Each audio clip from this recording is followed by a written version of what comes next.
To read or not to read? I think that's a bigger question. Hi everyone, this is Angel. Welcome back to my channel. Today, as you can see, I've got my reading glasses on. And with my reading glasses on, that means it's time for me to recommend a book to you guys. So, instead of giving you all the details of the book, I'm going to give you 3 clues. And through each clue, hopefully you guys will be able to piece all the information together and guess what this book might possibly be about. If you enjoy reading parts of the book as we go through the clues, and you want to continue reading the book, I will be extremely happy because that means I have successfully recommended a book that you might be interested. But if you don't feel like continue reading the book, it's okay because not every book is everyone's cup of tea. So, should we start? Alright, so the first clue to this book is the hook of the book. And that will be the opening of the story or the very first sentence of the very first chapter of the book. If the author has done a very good job with their hook and they arouse my interest in wanting to read the book, then I would definitely buy the book and read it at home. So I'm going to read out the hook. I want you guys to also guess what would be the genre of this book. The schoolboy leapt over the wall into the graveyard, his feet skidding on wet grass. Which ones do you think this book belongs to? Because this book belongs to quite a lot of different genres. So have you made up your mind? I'm about to reveal the genre of this book.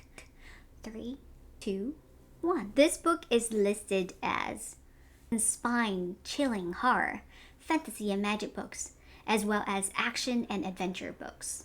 Did you guess it right? So, are you interested in continue reading this book? Now you know the genre of the book, I'm going to give you the second clue to this book. I'm going to read out the first chapter and let's see if you actually enjoy reading this book.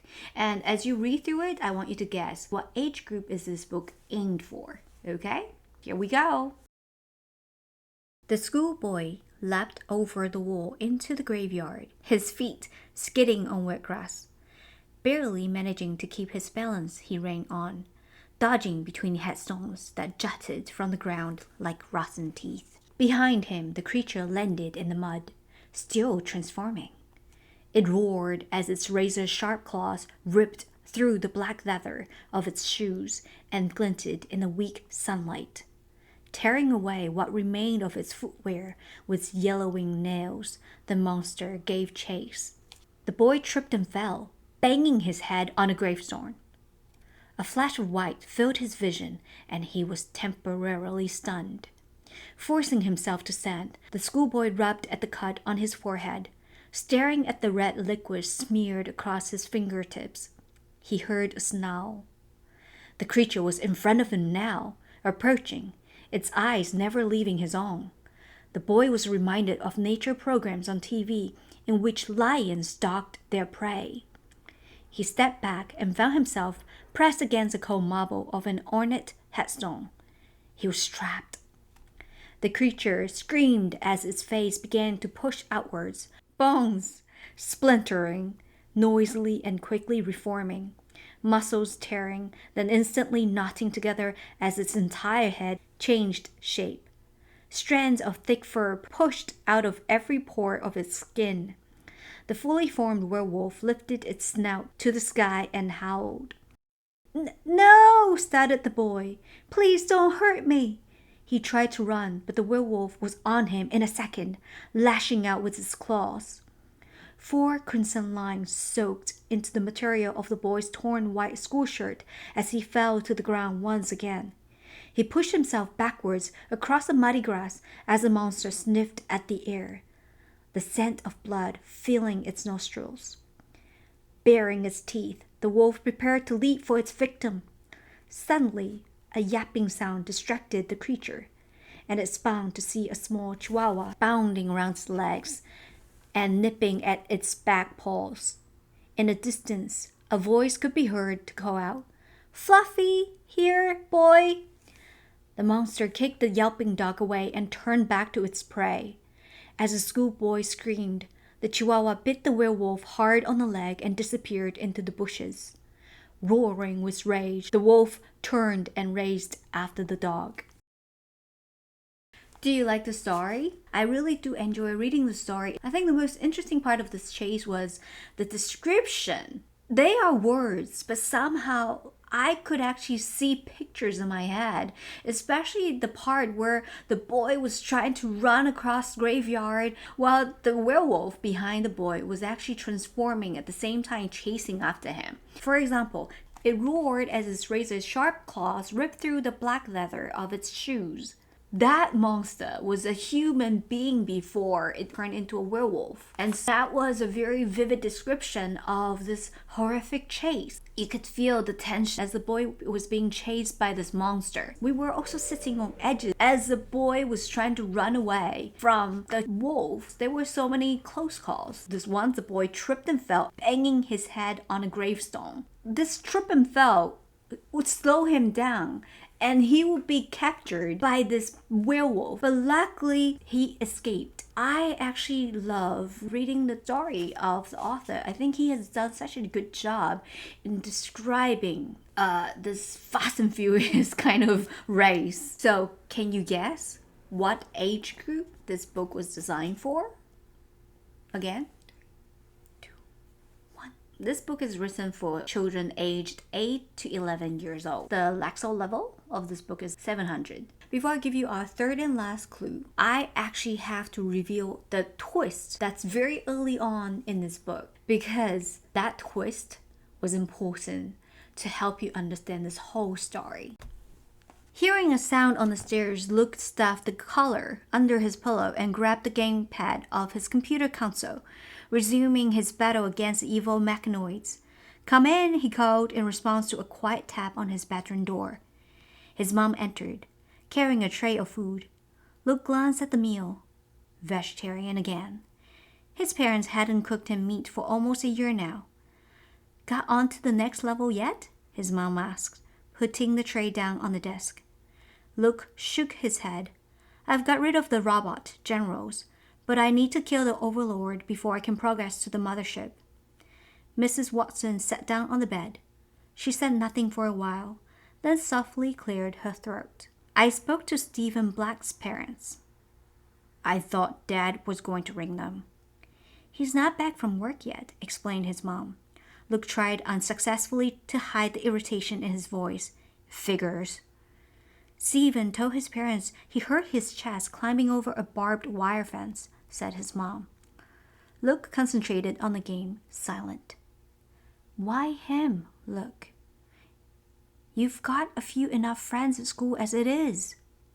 "He's no friend," snapped Luke, throwing the gamepad onto the bed. "He's a bully. He nicked some girl's bag on the way home from school. I was just trying to get it back for her. There was no reason for him to turn on me." "He didn't know what would happen," said his mom. "He didn't know that you would..." She sighed, leaving the sentence unfinished. "The scratches aren't deep," she said. "It's going to be okay. This time." Raise your hand if you didn't expect that twist. I didn't expect it. Honestly, when I was reading the first chapter, I thought our main character was a boy who was being chased by the werewolf. But no! It turned out the werewolf was actually our main character, Luke. Ha!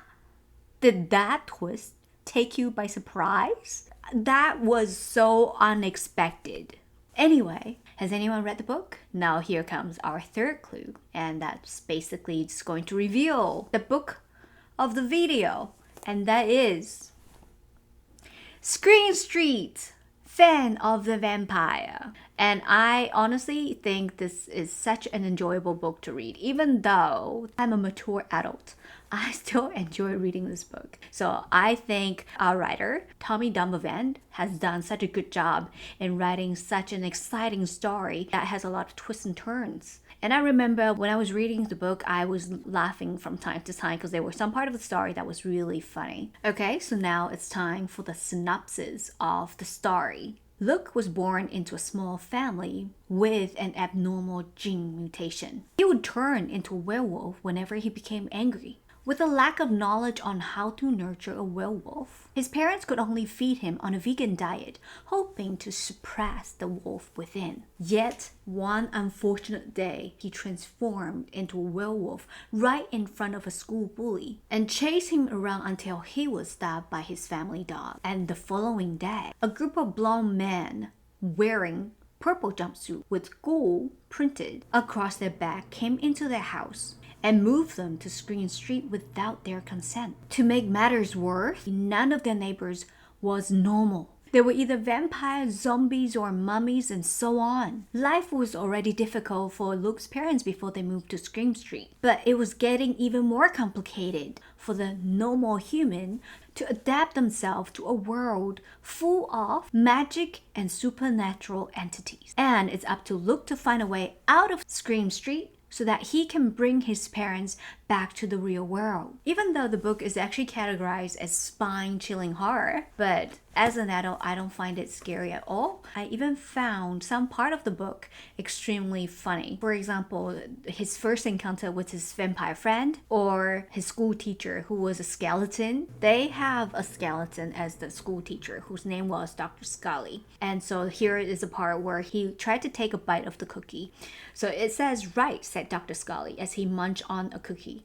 The crumbs bounced off his ribcage as they fell to the floor.